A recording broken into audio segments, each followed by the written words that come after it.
¿Qué onda chicos? ¿Cómo están? Bueno, hoy vamos a continuar y en realidad creo que vamos a terminar de ver estos sistemas criptográficos de sustitución con este sistema criptográfico súper famoso que se llama Enigma. Bueno, es famoso y importante a nivel histórico por todas las repercusiones que tuvo y todo el impacto histórico que tuvo durante la Segunda Guerra Mundial. Y bueno, también últimamente ha sido muy popular por esta película de Imitation Game donde hablan de como todo este proceso, de cómo hace y cómo fue lo del enigma y el proceso para romperlo, ¿no? Entonces, si quieren saber un poco más de una forma divertida e interactiva de cómo ver este proceso histórico, pueden ver esta película, está buena. Eh, y bueno, entonces, como siempre, aquí les puse el contenido de lo que vamos a tener más o menos. Vamos a ver una pequeña introducción de cómo es que llegamos a tener y cuál fue la necesidad para tener este código Enigma, el funcionamiento, la complejidad, que esta complejidad no es en términos computacionales como tal, sino es como en términos combinatorios de las posibilidades que hay para formar los mensajes. Y al final vamos a ver cómo fue el criptoanálisis más o menos, así como platicadito para que tengan una idea, para aprovechar una falla que tenía el código Enigma y poder romperlo. Ok, entonces primero hablemos, ¿no? De la introducción. Eh, como saben, Alemania peleó en dos guerras mundiales y las dos las perdió. Pero bueno, durante la Primera Guerra Mundial, hacia el final de la Primera Guerra Mundial, cuando la perdieron, hubo un suceso histórico en el que atacaron como unos barcos de los alemanes y lograron tener algunos de los archivos que tenían ahí en los barcos, que tenía el capitán. Y entonces al robar estos archivos pudieron descubrir como ciertas cosas que tenían planeado los alemanes y eso pudieron contrarrestarlo, atacar, defenderse, tal, y fue como un evento histórico importante para poder ganar la guerra. A partir de eso, Alemania se dio cuenta que necesitaba un sistema criptográfico. Y no solo necesitaba un sistema criptográfico, necesitaba un sistema criptográfico bastante robusto para que esto no pasara y pues tener más posibilidades de ganar la guerra, ¿no? Con una comunicación secreta. Entonces ahí fue cuando sale esta necesidad, cuando surge esta necesidad de tener un sistema criptográfico robusto. Y este sistema criptográfico nuevo es como lo que da de lo que sale el enigma, pero no es tan nuevo, o sea, es novedoso en el momento, pero usa un sistema criptográfico que ya existía, que se llama, o se basa en el concepto de rotores. Entonces, rotor es básicamente como un engrane en el que, pues, saben, un engrane, ¿no? Como el de los relojitos que giran. Y cada ese engrane como que tiene un anillo y en cada cara tiene un contacto eléctrico. Y cada cara es una letra. Entonces tiene una letra, o bueno, se representa una letra y un contacto que es un circuito eléctrico. Entonces básicamente como funcionaba aquí les voy a dibujar así como un sketch súper rápido. Imagínense que tienen un teclado eh, X, el teclado no tiene nada que ver cómo sería, pero bueno. Este teclado es estilo máquina de escribir. Entonces tú picas una letra y todos estos con circuitos eléctricos, ¿no? Y bueno, y algunos procesos mecánicos, como el del engrane, ¿no? Que claramente es un proceso mecánico. Porque cuando gira el engrane, como que va pisando algunas secciones que eso hace que giren otras cosas y se conectan con los circuitos y bla, bla, ¿no? No vamos a entrar a detalle cómo está construido como a nivel de hardware, por decirlo de alguna manera. Pero bueno, entonces tú picabas una letra en el teclado de la maquinita de escribir, por decirlo de alguna manera. Y entonces esto pasa al rotor. El rotor gira y hace una sustitución monoalfabética tal cual las que hemos visto, con alguna rotación del alfabeto.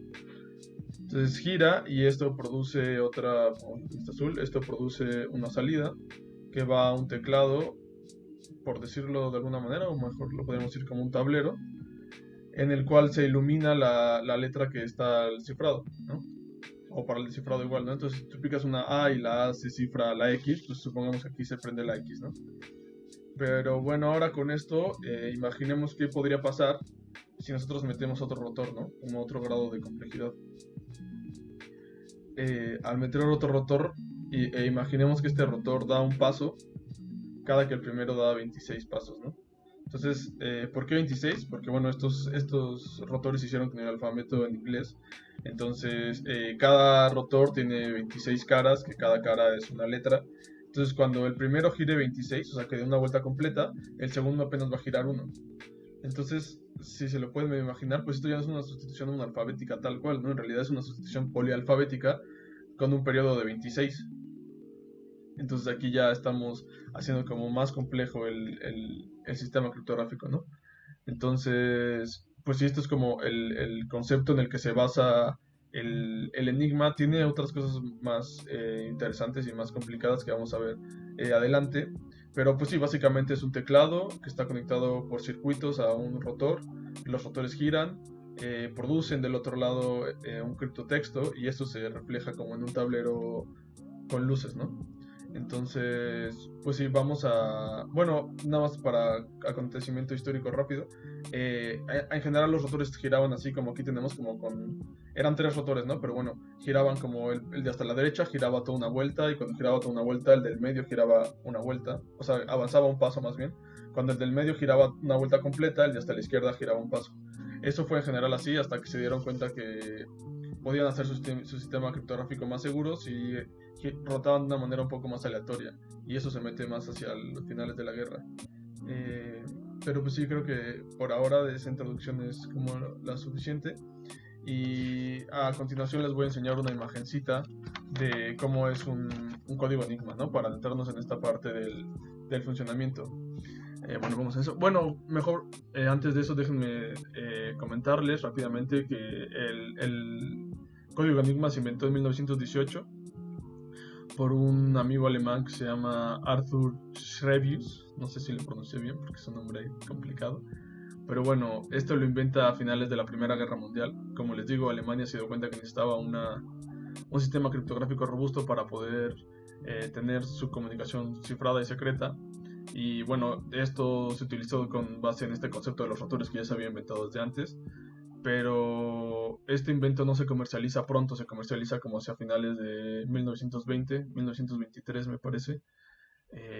Y ahí es cuando se comercializa, pero no se comercializa solo para efectos militares, también sino para negocios, para bancos sobre todo. Pero estos no tenían el mismo nivel de seguridad que los militares. Los militares les agregaron algunos otros conceptos importantes que hacían mucho más seguro el sistema.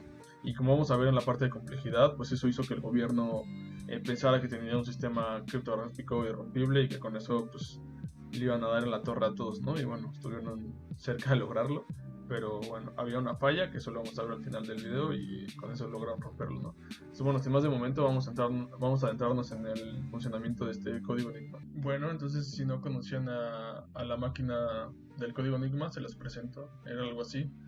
Como se pueden dar cuenta es como una cajita y adentro está la máquina. Y bueno, vamos a describir como las partes principales de esta máquina. Entonces aquí están los rotores, que es lo que les comentaba, que es como el, el concepto principal en el que se basa esta máquina. Después aquí está pues, como el tablero, digamos, que es donde más adelante vamos a ver por qué, pero aquí es donde sale la parte de el cifrado y el descifrado, porque se usa la misma máquina para cifrar y descifrar, ¿no? Es una de las peculiaridades de este sistema criptográfico. En inglés se le dice lamp board porque es donde como se prende un bombillito ahí para indicarte cuál es la letra que está cifrando o descifrando al poner eso. Luego pues este es el teclado. Lo voy a poner aquí encima del dedito. Ahí, teclado. La última parte que tenemos es esta parte de le dicen en inglés plugboard. Yo le voy a poner enchufe, que pues básicamente es donde enchufas como unos cablecitos. Miren, esta imagen lo pueden ver un poco mejor. Si se dan cuenta, estos cablecitos, bueno, en esta imagen podemos ver que estos cablecitos se conectan entre distintos pues enchufes y justo lo que hacen es que hacen parejas de letras.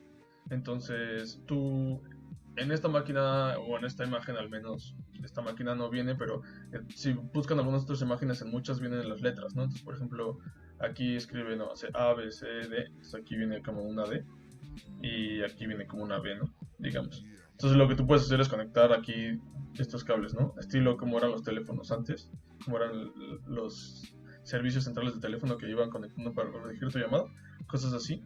Entonces justo Pues sí, esto es un nivel de seguridad extra. Más adelante vamos a ver cómo es que funciona. Pero bueno, ahorita para que lo conozcan nada más, ¿no?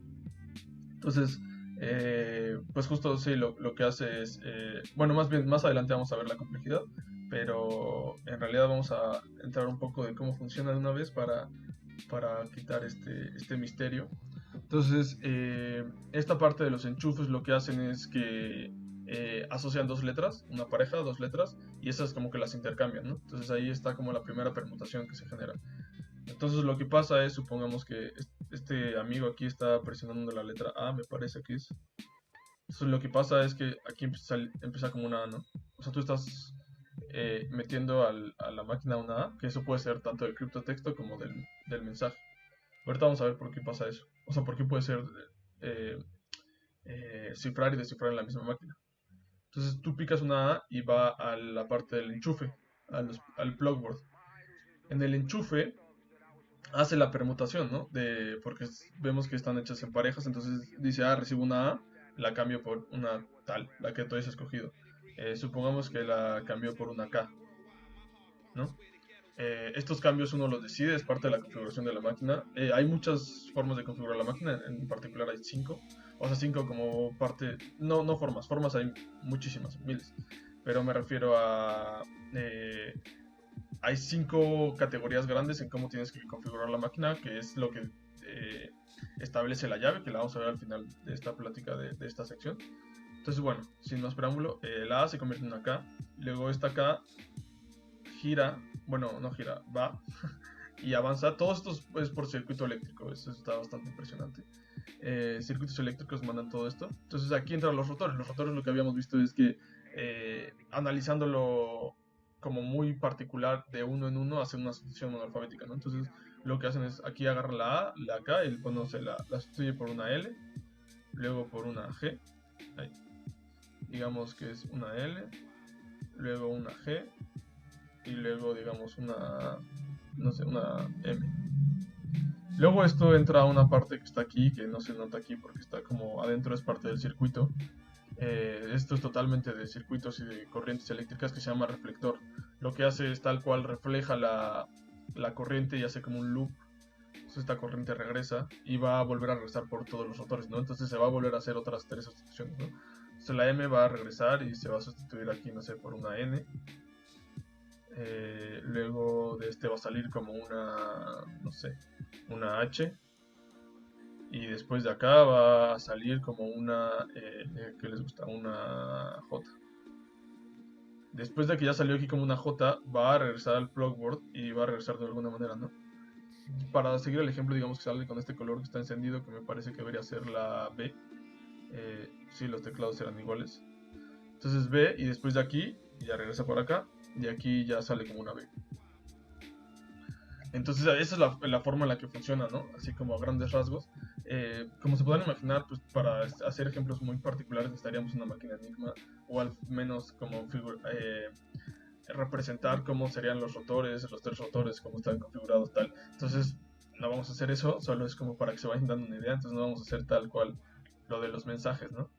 O sea, como ejemplos de cómo se cifraría un mensaje. Bueno, antes de ver estas partes de los destacados, vamos a ver primero, bueno, que se los anoté un poco de lo que ya platicamos, de cómo está compuesta, ¿no? Entonces, está compuesto de rotores, incluyendo el reflector, que es este que regresa a la corriente, y estas producen las sustituciones, ¿no? Algo importante de saber es que durante la guerra, para ponerle más complicación, si eran tres rotores los que se usan, como podemos ver en la imagen acá arriba, los rotores se configuran más o menos aquí. Aquí estos engranes, estas rueditas son representan como los rotores. Pero bueno, de los rotores habían en general 5 posibilidades. Creo que hasta el final de la guerra como que quisieron meterle más complejidades y le pusieron 8 rotores, ¿no? Que habían en total, de los cuales tú tienes que escoger 3. Entonces, esto forma parte de la llave, ¿no? Porque ahorita más adelante lo voy a volver a decir, pero es algo importante que tengan en consideración que para poder cifrar y descifrar se necesitan que tengan exactamente las mismas máquinas Enigma, porque como les dije al principio en la introducción había varios modelos, había modelos empresariales, había modelos como tres tipos que se llamaban como ABC y luego los militares. Entonces, evidentemente en el ejército se usaban los militares y eran igualitos, ¿no? Pero además de ser igualitos tenían que tener la misma configuración. Entonces, no estoy muy seguro bien cuál era la diferencia entre los engranes, pero creo que la diferencia entre los engranes eran más o menos como las dimensiones de los engranes y la forma en la que tenían acomodar los circuitos. Entonces, cada uno producía una sustitución distinta. Entonces, pues sí, esto es un grado de complejidad importante porque tienes que escoger 3 de 5 en general, como lo habíamos mencionado en el estándar, ¿no? Después cada uno de estos rotores tiene esto que le puse como anillos, que el rotor tiene como internamente un anillo que es lo que le define cómo es que va a ser esta sustitución, entonces tú se lo puedes configurar, es otra parte de la llave. Después tiene esto de los enchufes, lo que habíamos visto de cómo hacen la configuración de la permutación en esta configuración sencilla porque solo es entre dos letras. Esto es otra parte de la llave. Y bueno, y después está el teclado y el tablero, que es donde metes el mensaje y donde recibes el criptotexto, o si metes el criptotexto, recibes el mensaje. Entonces, voy a aclarar, después de esto, voy a especificar, bueno, voy a enseñar un ejemplo de cómo es una llave para que quede un poco más sentadas las cosas.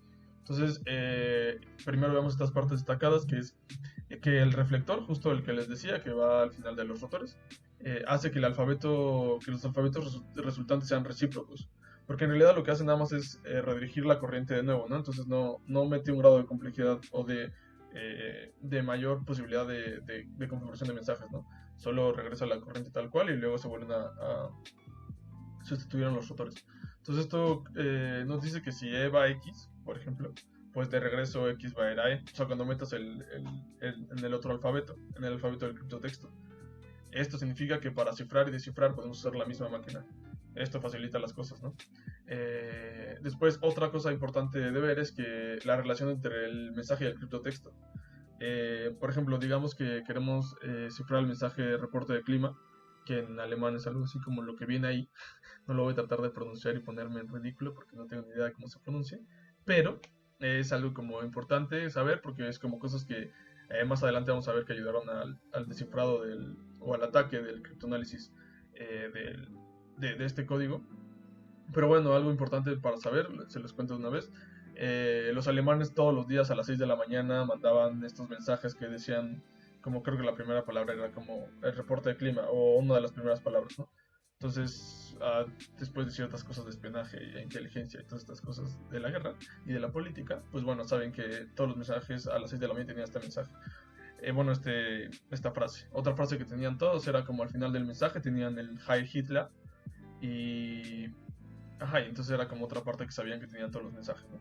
Pero bueno, ahora veamos aquí qué tiene de interesante la relación entre el mensaje y el criptotexto. Veamos dos letras que se repiten, ¿no? Entonces, por ejemplo, veamos esta. Lo voy a jalar todo. Mejor en rosa. E va a la Y y aquí tenemos que E va a la Y, ¿no? Pues hasta ahí todo bien, ¿no? Porque habíamos dicho, como en la sustitución, que necesitábamos que fueran biyectivas y que fueran a la misma, ¿no? Si no iban a la misma iba a haber confusión. Pero bueno, ¿qué tenemos aquí? Que hay otra letra igual del mensaje que va a una letra distinta del criptotexto. Esto no genera ninguna confusión, porque como funcionan los rotores es que justamente cada vez que uno mete una letra, el rotor gira, avanza un paso. Entonces, claramente, si tú mandaras un mensaje de las mismas letras, o sea, esto es no es un ejemplo claro de cómo sería la sustitución, ¿no? Podría ser que no, solo es un ejemplo random para enseñarles cómo funciona lo de la relación entre el mensaje y el criptotexto, ¿no? Entonces, si tú metieras en el teclado así la misma letra todo el tiempo, en el criptotexto no sería la misma letra, porque el rotor gira, y el rotor gira, al momento en el que el rotor gire, se genera otra configuración y otra sustitución, entonces el resultado va a ser otra letra. Pero entonces bien podría pasar en mensajes largos que hay una letra que se cambie por la misma en algunas y en otras no. Entonces no hay ninguna relación como aparente aquí, ¿no? Como podríamos hacer en el análisis de frecuencias. Entonces aquí el análisis de frecuencias pues no funciona. Y puede pasar otra cosa que también está interesante. Supongamos la O. La O va a la Q. Ahí. La O va a la Q. Y aquí la A va a la Q. Entonces, letras distintas del mensaje pueden ir a letras iguales del criptotexto. Entonces, eso es como otra cosa que está bien loca, ¿no? Y bueno, esto sumado a la infinidad de posibilidades que hay de hacer mensajes con este sistema criptográfico, hizo el gobierno alemán pues muy confiado porque tenían un sistema criptográfico que parecía muy muy robusto, y pues en realidad sí parecía muy robusto, pero bueno, pues un matemático ingenioso llamado Alan Turing, que seguro todos conocen, junto con un equipo y algunos otros criptógrafos polacos que ya habían tratado de romper estos sistemas, pues lograron descifrarlo, ¿no? Entonces, bueno, la última cosa destacada que quiero mencionarles es que ninguna letra se cifra ella misma.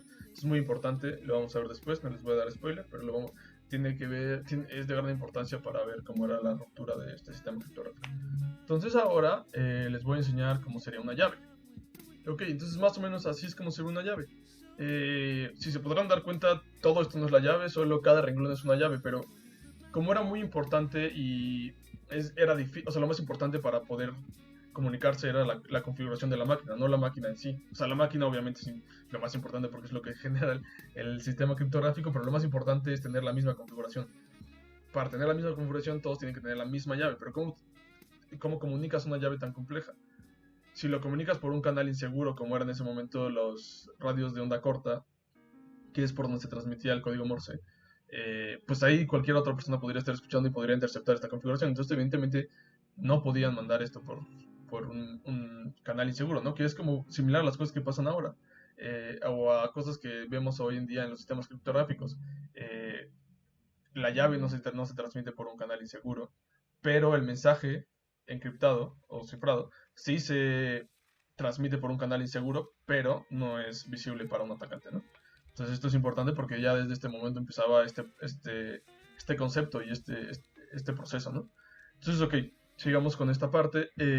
Entonces, sí, justo lo que les decía, esta es una hoja, no sé, como un code sheet de todas las llaves que iban a tener en un mes.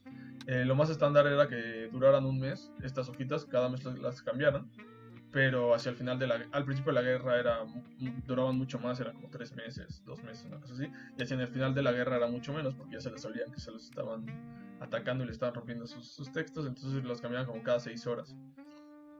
Y pues como se pueden imaginar, adquirir una de estas cosas era como complicada, o sea, por parte de los aliados. O sea, los aliados me refiero a Estados Unidos, Inglaterra, Polonia, Rusia, que eran los que estaban peleando contra Alemania y Italia, Japón, etc.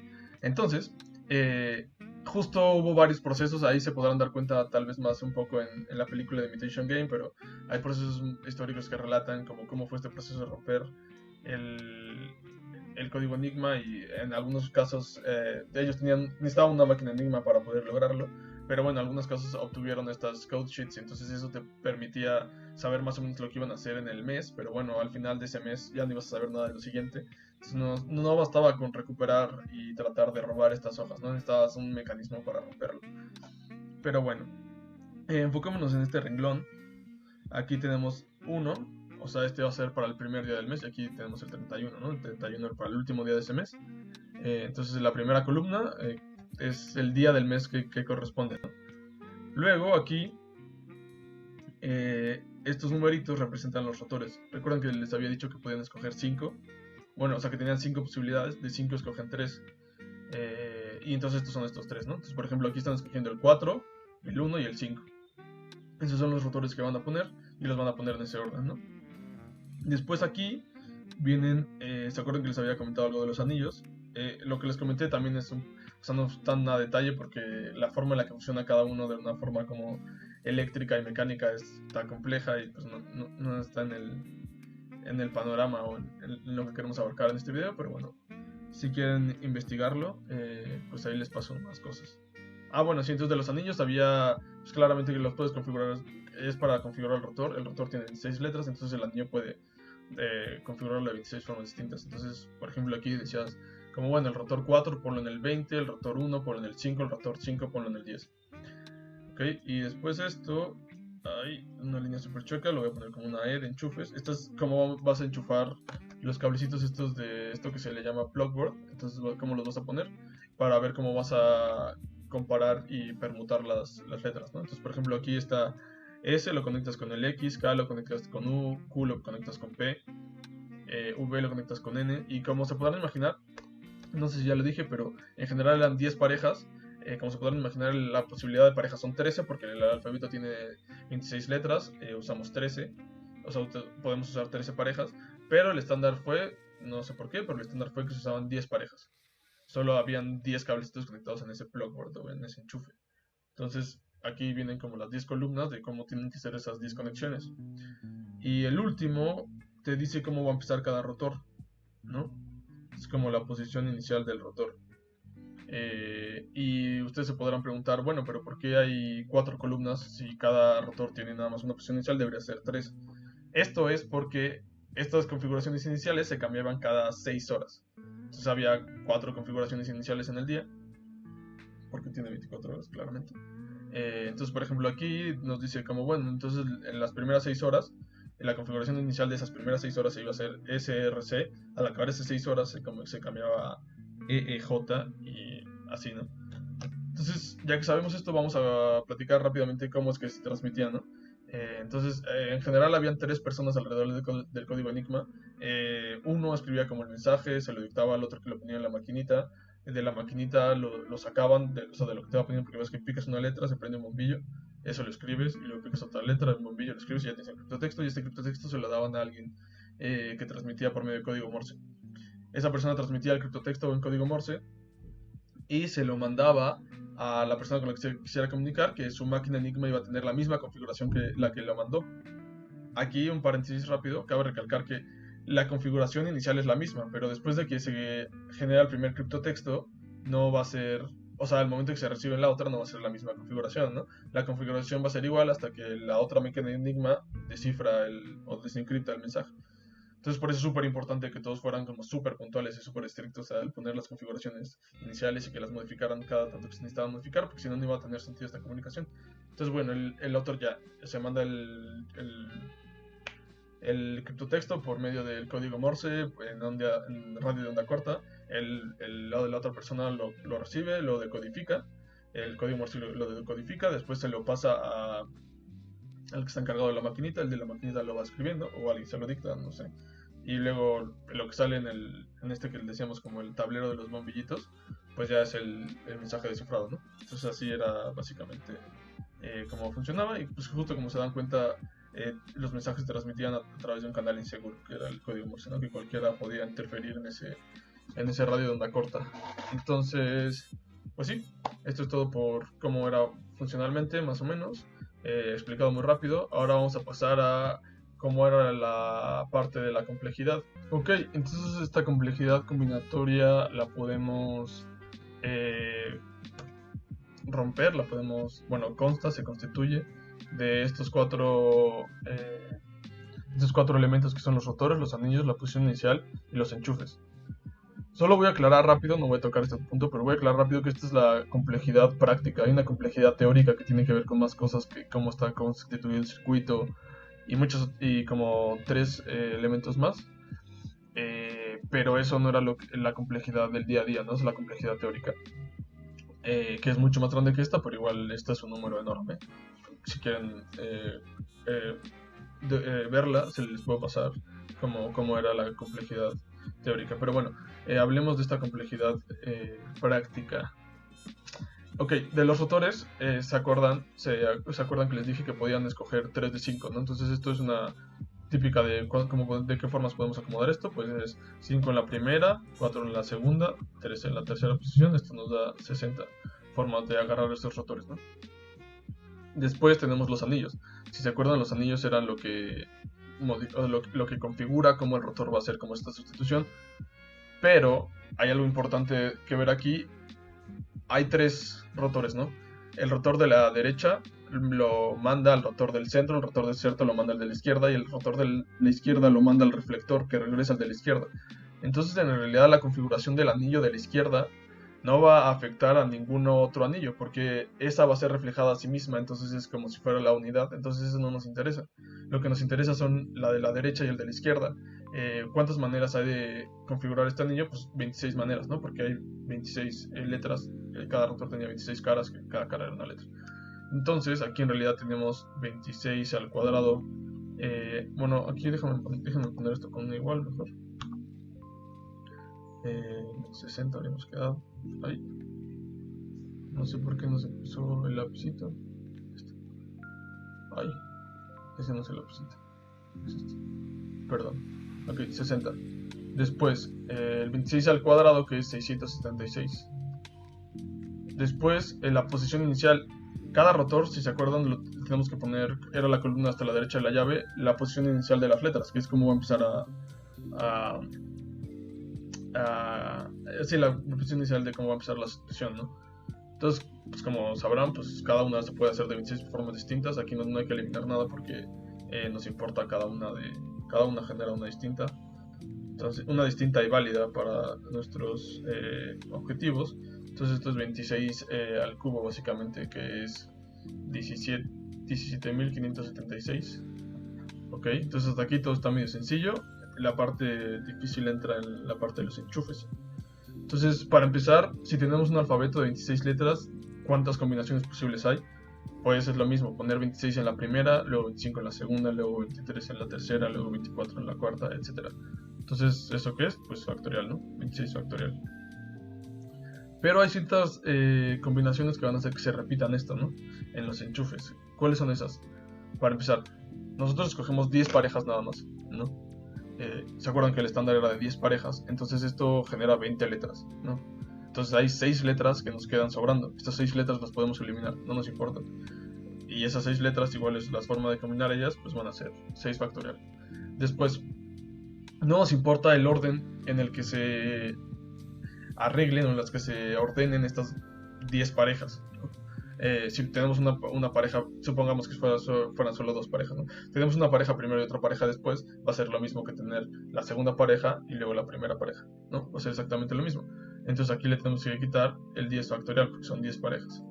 Y bueno, esto lo multiplicamos, evidentemente. Porque acuérdense que en prueba o en cosas combinatorias, al dividir estás eliminando esas partes, esas cosas que no quieres. Entonces, bueno, o que no te interesa para tus posibles combinaciones. Y después, ¿qué nos falta? Nos falta eliminar las parejas. Al igual que eliminamos el orden entre las parejas, tenemos que eliminar el orden dentro de esas parejas. Es decir, cada pareja está constituida de 2 letras, no importa si es A-B o si es B-A, ¿no? Entonces esto lo tenemos que eliminar. Entonces dividimos entre 2 y elevado a la 10 porque tenemos 10 parejas. Y entonces esto pues ya es la forma o la complejidad que mete este enchufe. Y bueno, los enchufes es lo que mete la mayor seguridad, la mayor cantidad de combinaciones posibles, y esto te daba un número de esta cantidad de combinaciones posibles. No voy a tratar de leerlo porque ni siquiera tiene sentido, pero bueno, es un número enorme, como se pueden dar cuenta. Y entonces, si habíamos hablado que este número es mucho más pequeño, bueno, no mucho más pequeño, pero es en realidad bastante más pequeño que la complejidad combinatoria teórica, pues se dan cuenta que la complejidad combinatoria teórica es muy muy grande. Pero aún así esta cantidad de posibles combinaciones es enorme. Entonces, pues bueno, ellos pensaban que tenían un sistema criptográfico irrompible, ¿no? Entonces, ahora vamos a entrar en la parte de cómo fue que rompieron este sistema criptográfico, ya para finalizar. Espero que este video no sea tan largo, pero bueno, creo que es importante ver esta parte, está interesante. Lo voy a ver muy por encimita, porque igual para el proceso pues necesitaría como una máquina Enigma o algo así para describírselo súper claro, pero bueno, voy a tratar de hacerlo lo más claro posible. Va, entonces, como saben, este sistema criptográfico fue roto por Alan Turing y su equipo. Hay otro amigo ahí importante que no me acuerdo de su nombre, pero el punto es que ellos lo rompieron en este como recinto militar, donde se hacían todas estas cosas de criptografía respecto al enigma, que se llama Bletchley Park, que estaba en Inglaterra. Entonces, pues sí, ahí era donde se trabajaba, ¿no? Entonces, bueno, si quieren saber como más del proceso histórico de todo, cómo es esto, porque o sea, todo esto gira en torno de un momento histórico muy importante durante la Segunda Guerra Mundial, que es la batalla en el Atlántico, me parece. Y bueno, pasan muchas cosas interesantes de cómo fue el manejo de la información al respecto de que ya casi se descifraba, no se descifraba, bla, bla, bla. Mucho manejo geopolítico y de guerra, y todo esto lo pueden ver más o menos de una manera interesante en la película esta de Imitation Game, pero bueno, yo me voy a centrar más cómo era este proceso, ¿no? Entonces, para empezar, ¿recuerdan que les había dicho que ninguna letra se cifraba a ella misma? esa era la falla del código Enigma, sorprendentemente. Uno podría pensar que es algo robusto, porque entonces no podríamos, o sea, como podríamos deducir que entonces, no sé, algo, o sea, intuitivamente si lo piensas, podría sonar a que es posible que eso sea que haga más, que sea más robusto, porque entonces ninguna letra se mapea a sí misma, pues puedes eliminar de las que están, podrías eliminar algunas. Pero en realidad esto no es así, esto hace que el sistema tenga una falla y hay una forma muy ingeniosa de verlo, ahorita se las voy a platicar.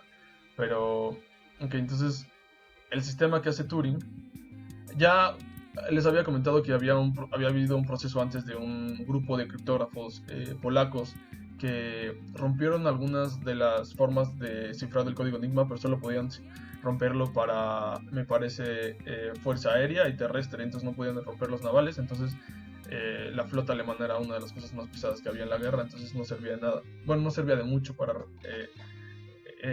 contener y poder ganar la guerra, entonces necesitaba Turing como hacer otra otra técnica para romper estos mensajes. Estos, solo como un dato histórico, porque igual esto gira en torno a la historia, todo esto, y es muy interesante. Estos criptógrafos polacos inventaron una máquina que se llamaba Bomb, y, y igual era circuitos eléctricos, y era lo que en 2 horas más o menos resolvía el código Enigma. Rompía, descifraba los mensajes, acuérdense ciertos mensajes.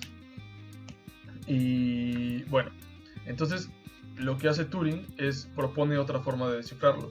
No voy a hablar de cómo lo descifró el polaco, porque, bueno, los polacos, porque ya se va a extender mucho, pero entonces Turing propone otra forma de descifrarlo. Lo que propone es, como les había dicho, ellos ya tenían un conocimiento de cómo estaban más o menos constituidos los mensajes, ¿no? O sea, por ejemplo, sabíamos que a las 6 de la mañana todos los mensajes tenían la palabra esa alemana que era reporte del clima, entonces a las 6 de la mañana se mandaba un reporte del clima, entonces esa palabra podían más o menos adivinar en qué parte del criptotexto era, ¿no? Entonces, esto es un ataque que se conoce como ataque de texto plano.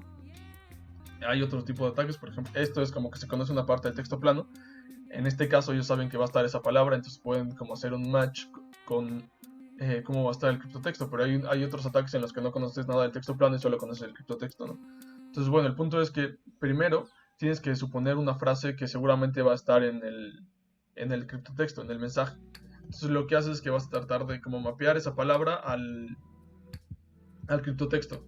Y pues como se podrán imaginar, entre más larga fuera la palabra, pues mejor va a quedar, ¿no? Porque vas a poder como tener más posibilidad de acomodarla, vas a comparar más letras.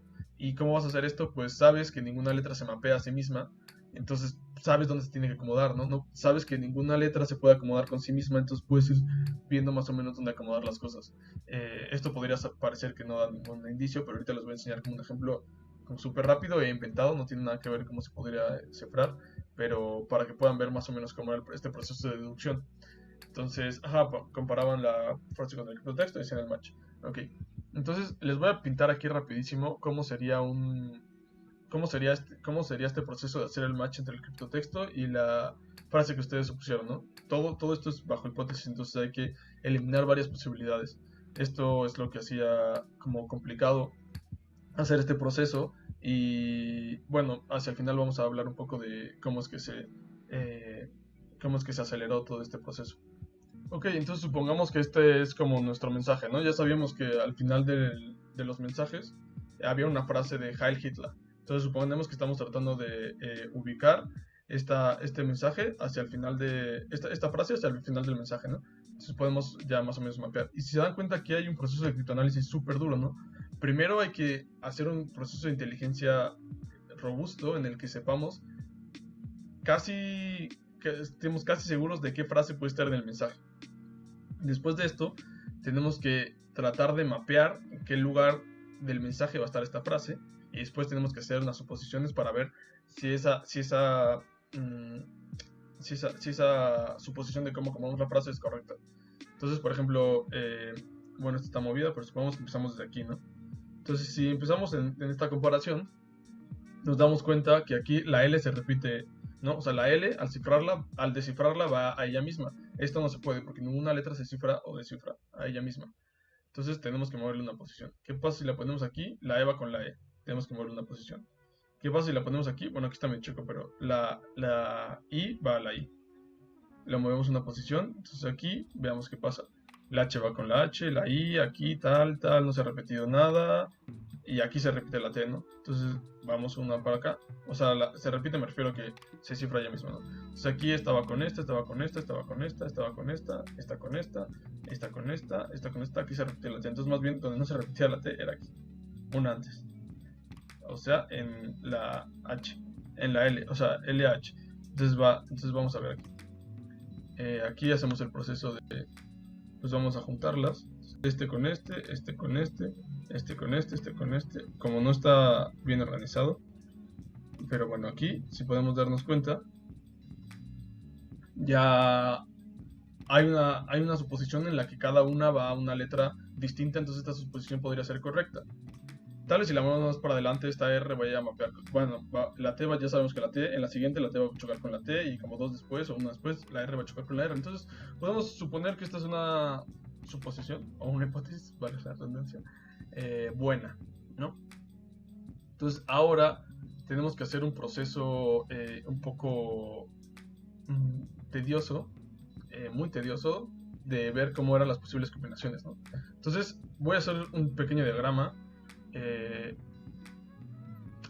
el que este cuadrito con la P va a ser como el plugboard, que era donde estaban los enchufes, y este cuadrito un poquito más grande porque pues aquí hay tres procesos inmersos, que es el de la R, es el de los rotores, ¿no? Entonces, aquí nuestra suposición es H con L, ¿no? Entonces supongamos aquí entra H, después en el plugboard tiene que salir de alguna otra manera. O sea, aquí el punto es que tú metes H y va a salir L, después de todo el sistema. Pero entonces aquí tú haces una suposición, la que sea. H en el plugboard está conectada a la B, digamos. Después entra por los rotores y ellos tenían una máquina Enigma, entonces podían ir viendo de qué manera estaban configurados los rotores y viendo cuáles eran las letras que iban a entrar y salir, ¿no? Entonces esto, pues no puedo ejemplificarlo tan bien porque no sé cómo estaban los rotores configurados, pero el punto es que entiendan el ejemplo, o sea, como la idea, ¿no? No tal cual es un ejemplo, solo que entiendan la idea. Supongamos que del rotor la B salía como F. Luego, aquí como la F, voy a cambiar esta L porque parece una cosa rara. La F la voy a poner como, que digo, la L la voy a poner así para que esté un poco mejor. Entonces, de esta suposición, ¿qué tenemos? De esta suposición ya deducimos que H está conectada con B en el plugboard y F está conectada con L, ¿no? Ya tenemos dos parejas de 10, estamos ya bastante avanzados, ¿no? Esto evidentemente podría estar todo incorrecto, pero si está todo incorrecto, aún así nos da información, eso es lo que vamos a ver, ¿no?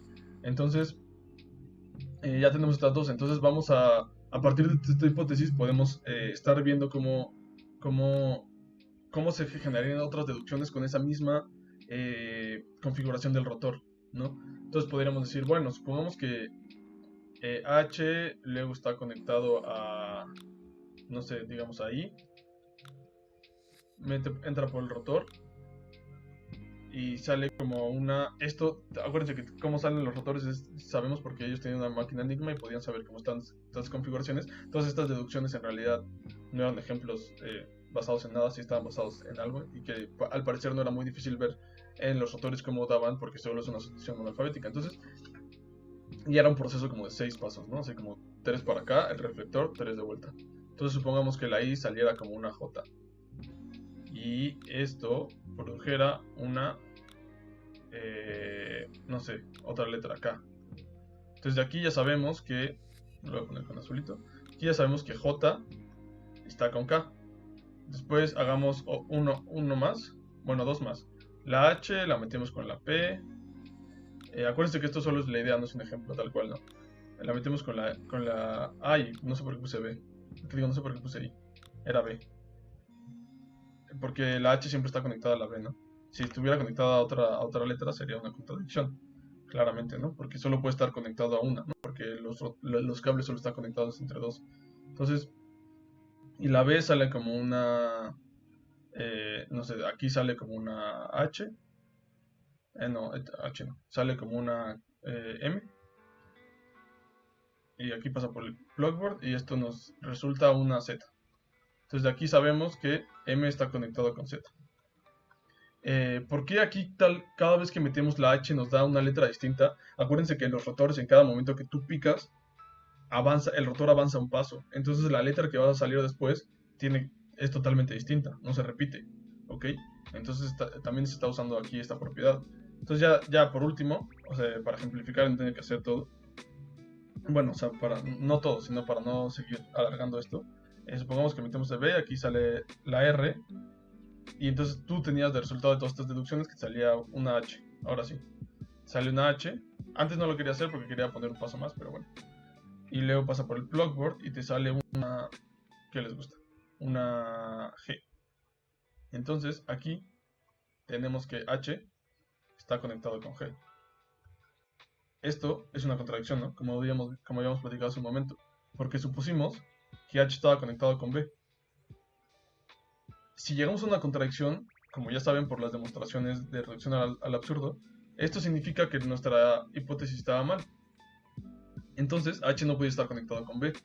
Entonces ya tenemos todo un proceso de toda una serie de combinaciones del plugboard que no podían ser dadas, ¿no? Entonces si H estaba conectada con B, no podía ser porque llegamos a una contradicción. Entonces eso que significaba que nuestro rotor que el rotor de la máquina Enigma estaba en un lugar equivocado. Entonces avanzamos un paso al rotor.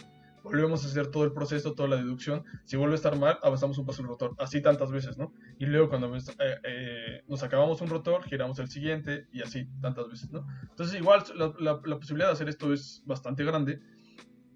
Pero justo este es como el ataque que se hizo y luego lo que tenían que hacer era encontrar una forma de acelerar esto, ¿no? De automatizarlo. Porque hacerlo a manita todo hubiera tardado mucho y pues los mensajes al final se cambiaban a cada rato. Entonces no hubiera sido tan efectivo. Entonces lo que queremos es que se hiciera rápido. ¿Y cómo lo hacen? Pues Turing fue el que como ideó estas formas, ¿no? Entonces, eh, ya sabemos que todo está mal, avanza el rotor, repite el procedimiento. Entonces en realidad solo es un proceso de repetición de procedimiento muy largo de eliminación de posibilidades, o sea, de probar combinaciones y ver que están mal.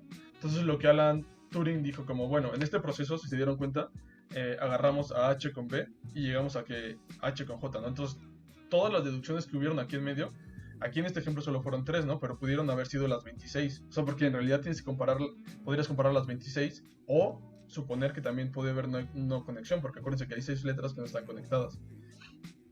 Entonces todo el proceso de deducción entre el HB, en este ejemplo, entre el HB y el HJ, pues como llegaron a una contradicción, todos están mal, no necesitas checarlas. Entonces cada vez que te llegaras a una contradicción de esas, podías eliminar todas las combinaciones del medio, las podías eliminar de volverlas a checar. Entonces tienes que checar muchas menos. Cada vez que haces un análisis de este procedimiento, eliminas todas esas para los siguientes. Entonces estás eliminando bastantes, ¿no? En vez de volverlas a revisar todas con otras, cuando cheques por otra letra. Y lo segundo que se dio cuenta es que podías hacer esto súper rápido con circuitos lógicos, ¿no? Entonces justo con circuitos lógicos, perdón, con circuitos eléctricos. Entonces justo lo que hizo fue una máquina similar a la Bomb, que les decía que fueron la de los polacos, y pues como en honor a esta le pusieron Bomber. Entonces esta máquina Bomber lo que hacía es que finalmente rompía el código Enigma, cada mensaje lo descifraba en 20 minutos, súper rápido. O sea, para ese momento y para la cantidad de mensajes que son, súper rápido. Y también algo importante decir, no era un ataque de fuerza bruta, ¿no? Justo tienen un proceso para hacer todo esto. ¿Cómo era el proceso? Automatizaron este razonamiento para eliminar todas las posibilidades que no habían. Entonces luego al final les resultaban ciertas combinaciones para el plugboard. Estas combinaciones para el plugboard y bueno, y ya sabían la posición del rotor, porque acuérdense que si no está bien, tienes que aumentar un paso de la posición del rotor, ¿no? Entonces ya tenían la configuración de la máquina al final de esto. Y al final de esto lo que hacían los criptógrafos de Bletchley Park era corroborar que el resultado de la máquina estuviera bien. Entonces ya después de eso se construyeron muchísimas máquinas bombers, se distribuyeron, creo que también se llevaron algunas a Estados Unidos, o se construyeron en Estados Unidos, y ya con esto podían analizar y romper rápido los mensajes de los alemanes. Entonces, pues sí, básicamente esto es todo. De esta manera lo automatizaron.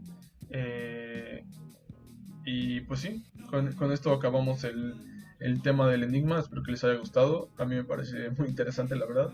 Es uno de los sistemas criptográficos antiguos, por decirlo de alguna manera, porque bueno, en realidad es de la Segunda Guerra Mundial. No es tan antiguo en comparación de otros sistemas criptográficos históricos que vimos. Y es como muy importante y fue, pues tuvo mucho impacto y fue difícil de romperlo, ¿no? Eh, y pues sí, eso es todo. Espero les haya gustado y hasta la próxima.